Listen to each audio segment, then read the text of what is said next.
everyone, my name is Eric Hopkins, aka JEL. Welcome back to my YouTube channel. So this isn't going to cause a stir on the internet or anything like that, but this is going to probably set the internet on fire, actually. But we've got a cast update for the upcoming Marvel Studios reboot of the Fantastic Four, and now we know who is going to be playing the Silver Surfer in that film, and that is, of course, going to be Julia Garner from Ozark fame over there on Netflix. She played a character over there. That's who she's most known for.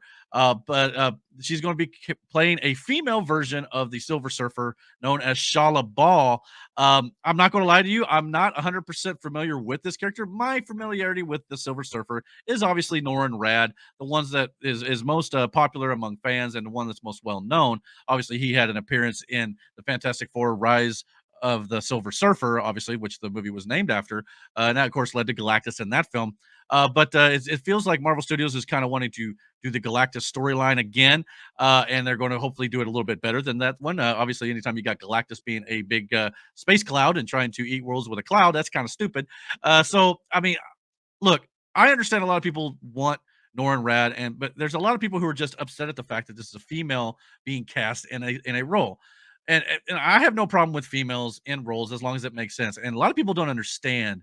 They just don't get the fact that there are more than one Silver Surfer in the comics. There really are. There's like four, if I'm not mistaken. And Shala Ball is one of those four. And I believe in this image kind of evokes the fact that I think that even her and Norrin Rad might have been love interests. I'm not positive on that, so don't quote me on it. But it's just a lot of people just don't want to see, and I'm one of those fans. I am one of those fans who I feel like a lot of times Disney has kind of gone woke and they've kind of, tried to push certain agendas and, all this stuff that a lot of people are just sick and tired of being preached at about. So I totally understand that. But in this case, I honestly feel like if it, not only that, the Fantastic Four reboot is heavily rumored to be set in an alternate reality, an alternate universe that is not the main 616 MCU timeline. So what I think is going to be happening here is that alternate version, which is going to be with the female Silver Surfer, and that alternate version of Galactus will probably destroy the Fantastic Four's Earth, and then an incursion or something will happen, and the Fantastic Four will get ripped out of the 60s in their universe and get transported into current day MCU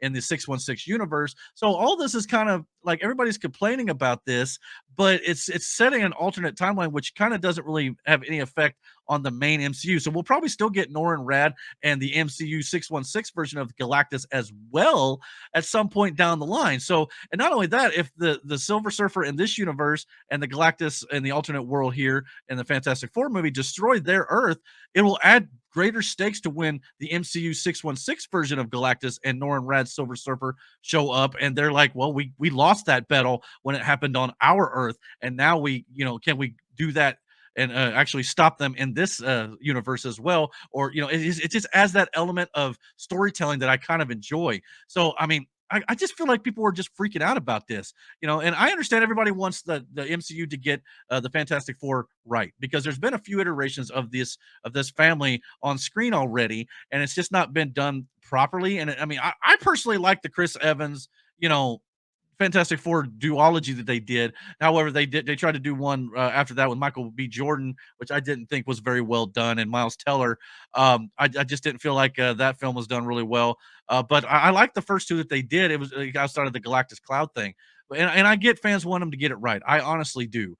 But I just, I mean, if you look at this image, it feels like the Marvel Studios is actually tapping into what the family element, and I think they're getting it right. And they got Herbie down here, which we never saw in some of the other iterations as well. So I think they're on the right track, and I like the fact because a lot of people are like, "How has the Fantastic Four never been in the MCU yet? How are you going to explain that?" Much like how are you going to explain the X-Men? I think Marvel's route is what they're doing is they've taken place in the multiverse. We're in the middle of the multiverse saga, so it makes sense to bring these big time franchises that they finally got when they purchased Fox into the MCU and explain that they're from other universes, but now that the MCU, the multiverse is going to collapse and collide into one main MCU timeline when it comes down to Secret Wars later on, this makes perfect sense to me. So I just feel like the outrage here with Shala Ball and Julia Garner here playing a female Silver Surfer just doesn't make a lot of sense because we're going to get Norrin Rad. I have no doubt about that. We may even get Norrin Rad and as well as Shala Ball together.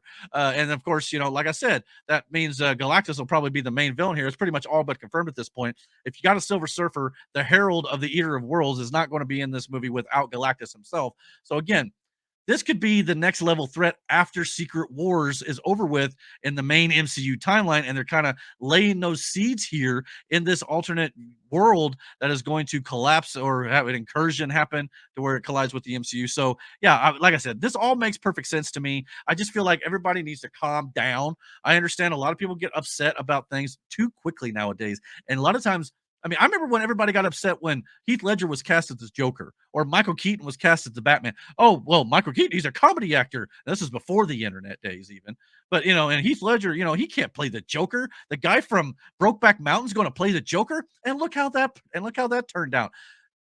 Audiences just need to take a step back and I understand Disney has not had the best track record as of late, and that's why people are frustrated with Disney. I totally get it, like I said. But I think in this particular case, it's got its roots based in the comic book. So I think we just need to give Marvel Studios a little credit. They say they're adjusting and changing to different things over there. So let's wait and see what they do. And if it sucks, we can crap on it then, and I'm all down for that. So, but for now, I just say let's just give it a little bit of time, be a little patient with it, and let's see where they go. Especially since it's taking place in an alternate universe, and it's like saying, well, we don't want Hugh Jackman's Wolverine to be in the MCU just because Wolverine Origins was a terrible movie. That makes no sense because we all didn't care for that movie. I understand, but it's another universe. So if you bring it into the MCU, it's fine. That's like I said, it's the multiverse saga. That's the way it's going to be, folks. But comment below. Let me know what you guys think. Are you guys excited for Julia Garner to play Shala Ball? I think that's how you pronounce it. And the upcoming Fantastic Four, the alternate Silver Surfer. Let me know what you guys think. And don't forget to hit that like and subscribe. And until my next video, guys, take care and God bless.